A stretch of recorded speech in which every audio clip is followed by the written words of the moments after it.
Welcome to the Michigan Golfer Show. Join us each week as we explore the people, the places, and the events that shape our great game. Hi, I'm Jack Berry, and I'm here at the Forest Dunes Resort in Roscommon, Michigan. And we're talking today with Tom Doak, who's one of the top golf course architects in the world, and there's no doubt about that. He has 5 courses in the top 100 in Golf Magazine's latest ratings. So congratulations, Tom, and let's start out with Pacific Dunes. Well, you know, the first time I saw the land for Pacific Dunes, I thought, well, nobody's ever going to ask me what my best course is after this is done. You know, it was the second course for Bandon Dunes Resort, and usually there's no way that the second course is going to be better than the first course because the first architect gets dibs on the best land. But as it turned out there, Mr. Kaiser didn't own the property to the north when he started Bandon Dunes. It was owned by a lawyer. And the guy went bankrupt in the middle of their construction of Bandon Dunes. So all those beautiful dunes in the inland part of the ground weren't in David Kidd's zone when he started designing Bandon Dunes. So stroke of luck for me being second up and having some gorgeous land to work with. I mean, it's so hard to separate the architecture and what we do with a piece of land from the piece of land itself. So when you start with a beautiful piece of land, you are way ahead. It's like starting the 100-yard dash 60 yards ahead. I might be able to beat Usain Bolt with a 60-yard head start. And, for Pacific, I mean, we have 4 holes right on a cliff overlooking the Pacific Ocean, not just the green, the entire hole, which I thought about it last night. Well, the only other golf course that has that is Pebble Beach. So that's a good start. And then the inland part of the ground was really interesting. Sand dunes and rolling and undulating. And the dunes kind of, because of, there's a big bowl of dunes and it's not quite as big as you might like ideally. So that meant we were going to have a bunch of short par 4s and par 3s in that area, which kind of gave us the balance to have the long par 4s along the coast and then the shorter quirky holes inland. But it was just a beautiful combination. And, standing up on the 9th green on a good day and looking to the south, 5 miles down the coast to the rocks in Bandon and looking to the north to the 5-mile point up there. There's not many prettier places. Well, you go from there where the water is just right on the beach to Cape Kidnappers in New Zealand, and you talk about some cliffs there. You got some spectaculars there. Yes, that is a whole different scale than Bandon, or really than anywhere else I've been. I mean, it's the holes at Bandon that are on the cliffs are 100 feet above the beach. The holes at Cape Kidnappers, the lowest elevation at Cape Kidnappers, I think would be the 12th green, and that's 430 feet above sea level. So you're looking at the entire spread of Hawke's Bay, and you see the waves coming in. It looks like you threw a rock out there, and there's little ripples coming in off it. How many shots land on the beach or land down there on the rocks? Even though it's almost straight down in some places, it's like, it takes a long time for the ball to get down there. We tried in construction to hit balls out and see if we could see it splash, and I was timing it, the hang time, and Eric Iverson, who worked for me, hit a really good drive, and we thought that might make it. And then after I counted to 10, I gave up, and on 11, it splashed. And I thought, wow, we were really high up here. Better not do any deep sea jumps here. But it's so different being out there. All the pictures of it you see are from a helicopter, so you can see the landforms. But when you're out there, the ground it's not flat. It's all kind of tilted toward the sea a little bit, but it's not as undulating as some people might think. It's like playing on a tilted tabletop a little bit. But then, you've got you've got all these fingers of land that are going out and valleys kind of in between them, and the valleys just carry on forever, and they might be 100 feet deep when they go off the cliff for the other 300 feet. So it's a really dramatic setting, but it is different. It's a different feel than you expect if you've just seen the pictures of it. Well, what about now we go, it's still on the Pacific, but over to Australia, to Barnbougle Dunes. How about that one?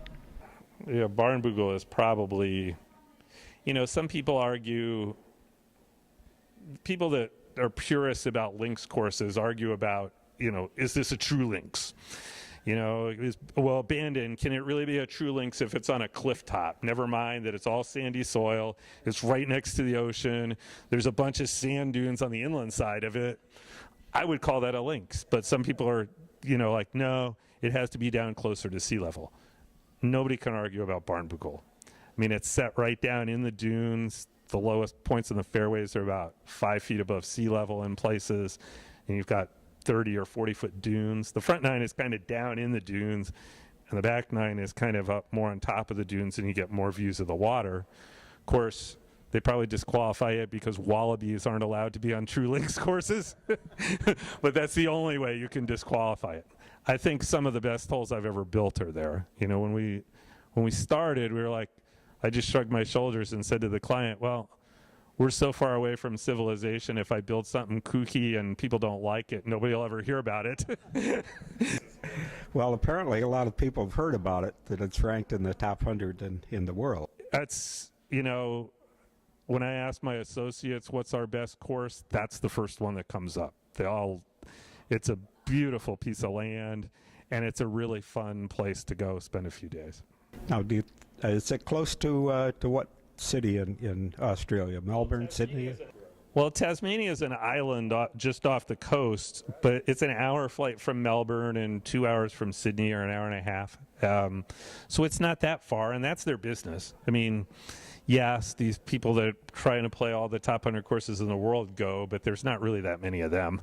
It wouldn't be successful unless, like Bandon Dunes, people from Australia came back 2-3 times a year, and they do. I mean, it's a busy place. It's not as busy in the winter as Bandon because it would be the coldest place in Australia, even though the weather in the winter there is pretty much exactly the same as Bandon. People in Australia don't go for colder. They go north for warmer. Now back to the United States and Colorado, Ballyneal.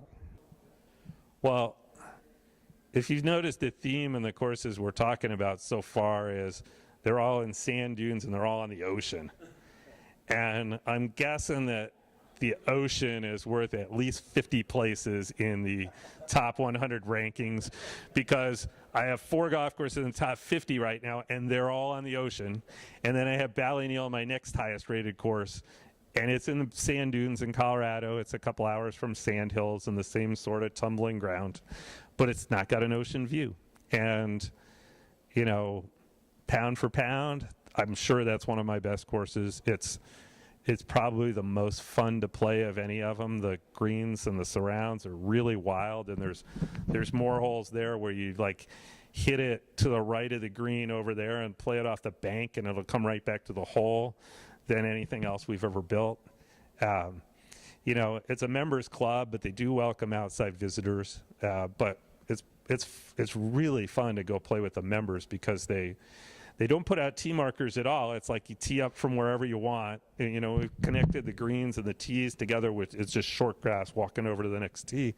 So I played with members that are teeing off from right at the edge of the last green, or even like the other side of the last green, to try to make it a little longer. They really have fun playing the golf course. And actually we just built a par 3 course out there to go with it that I think is going to be really popular too. It's one of the wilder things we've done. Like right near the Wyoming border? No, it's the northeast corner of Colorado, and it's that little notch in Nebraska that sticks out, so Nebraska kind of surrounds it there. Okay, and then going to the most recent course that you worked on was Iti back in New Zealand. Spectacular. As a matter of fact, Ron Witten, the golf course architect's editor of Golf Digest magazine called it splendiferous, your most splendiferous course. So that's got to be something. We'll take that. I've had a bunch of people tell me it's the prettiest course we've ever done, and I really take that as a compliment because it was not as easy to build as Barnbougle or Pacific Dunes were. I mean, the whole site was covered with a pine forest when we started. It had been sand dunes. It's right by the beach. But they planted a commercial pine forest on it 40 or 50 years ago. So to build what we built, we had to take down every tree, grub out all the stumps and the roots, burn them, bury the refuse where we could. There's a few sand dunes there that we added to bury the stuff that we had to. And Brian Slonick, who works for me, was down there with his family like for 2.5 years to get it built. But now there's great views up and down the coast. The elevations kind of stair step back away from the beach as you work further inland. So even the only place on the golf course that you can't see the ocean is the first green. It's kind of tucked under a little dune. Everywhere else on the golf course, you're looking right at the ocean. It's a private club.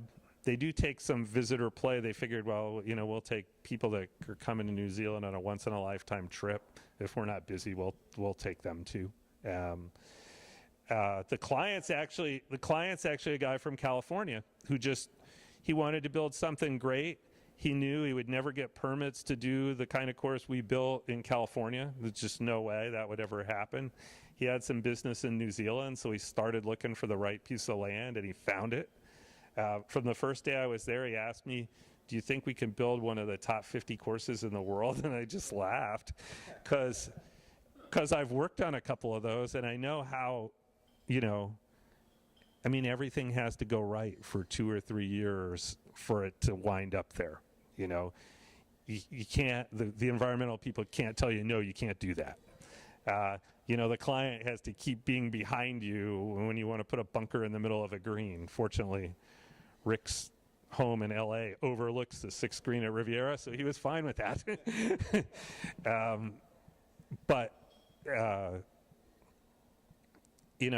It's a crazy assignment to start and think about trying to build one of the top 50 courses in the world.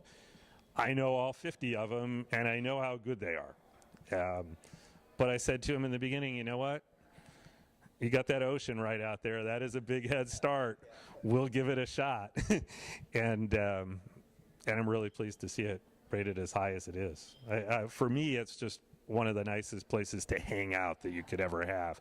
The clubhouse and the golf course are all very intimate because it's not a busy place.